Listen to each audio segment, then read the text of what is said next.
Welcome back to Rusty Relic Revivals, everybody. If you are still with me, I sure appreciate it. It's been a few months since I did a video, but I appreciate you hanging with me. Had a lot going on. Found out we got another baby on the way, and that has really consumed a lot of time, but I wouldn't have it any other way. We're excited, and we'll have a family of 5 in a couple of months. So give me a big like or subscribe or both if you're happy that we got a little girl on the way. This is another new introduction for you. It's a 1980 model Bronco. Actually, we call this one Slim's Bronco. Why? Well, I'll give you a quick story. This Bronco was for sale a couple years ago, several years ago. I decided I'd buy it. I told my dad, who likes to ride with me, let's go get a Bronco. He said, let me see a picture.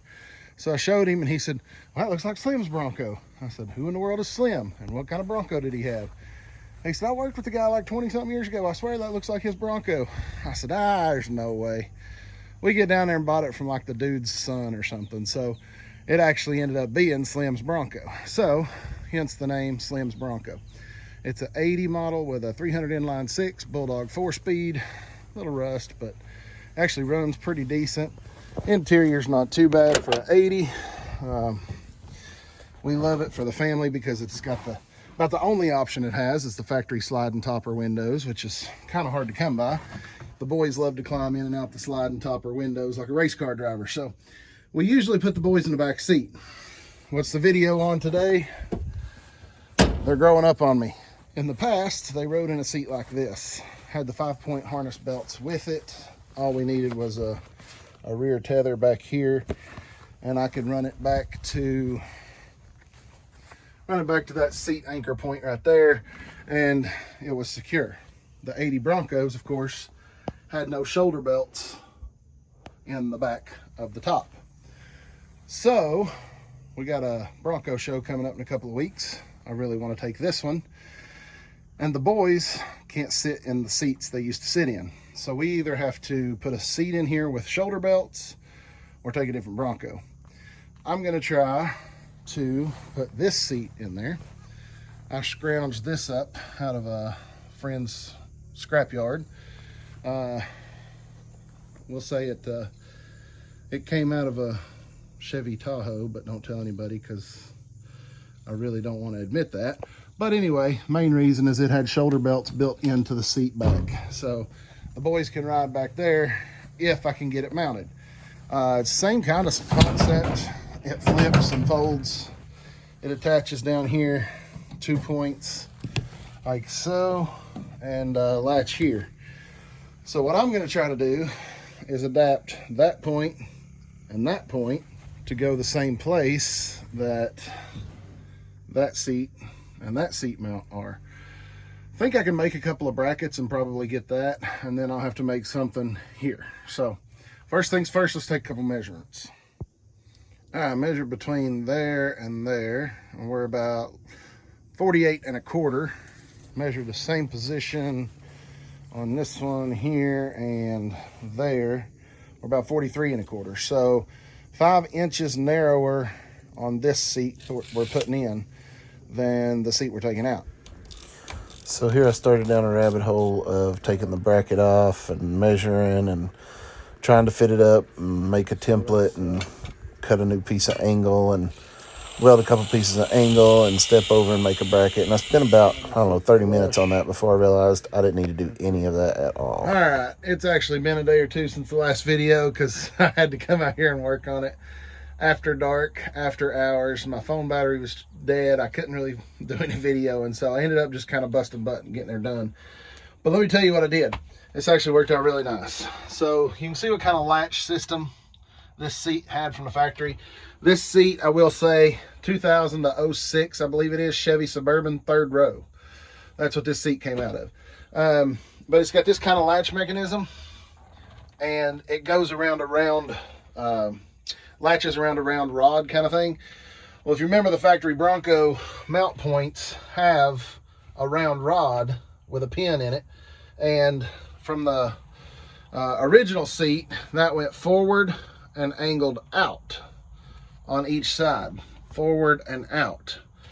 Well, I measured everything out, and the offset to that round rod mount point was about the correct distance that I needed to step in.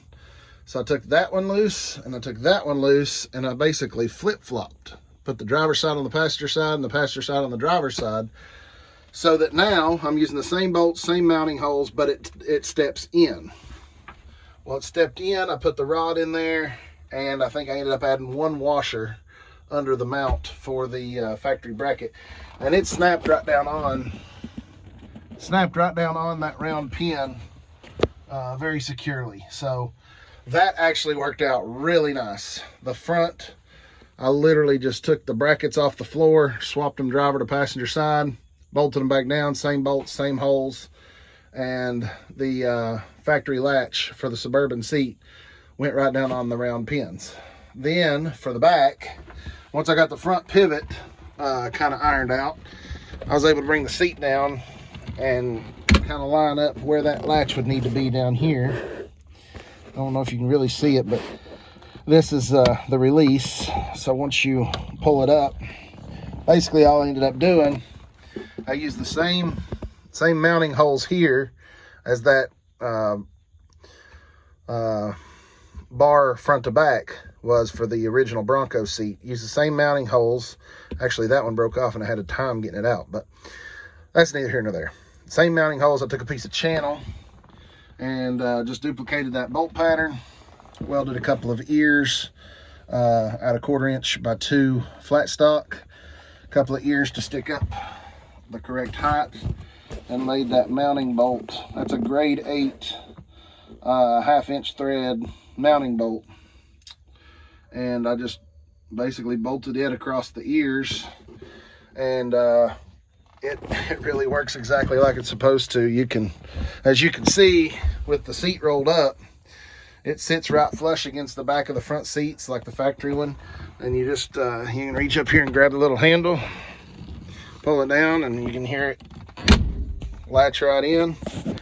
And then you can pull this one and it allows the back to come up, but that requires 2 hands, so bear with me.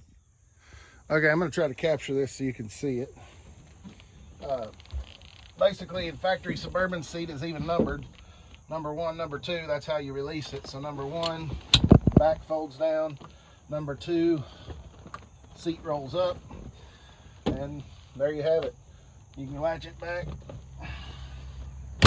like that. And then you got to pull this up to release the back.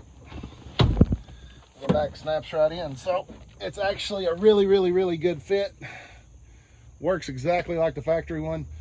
You just got shoulder belts now. So all right, we're in the sliding window here so you can see, but yeah, we got shoulder belts on both sides, and then the middle is just a lap belt, but I'm not too worried about the middle right now.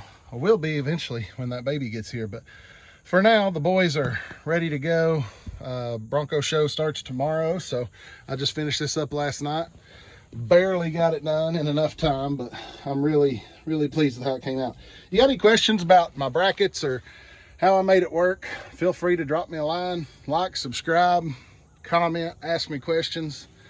And if it means your family can keep Bronco riding with you and do it safely, I'm all about helping. So give me any constructive criticism, comments, questions, like, subscribe, all that good stuff. We'll catch you next time on Rusty Relic Revivals. Thanks for watching.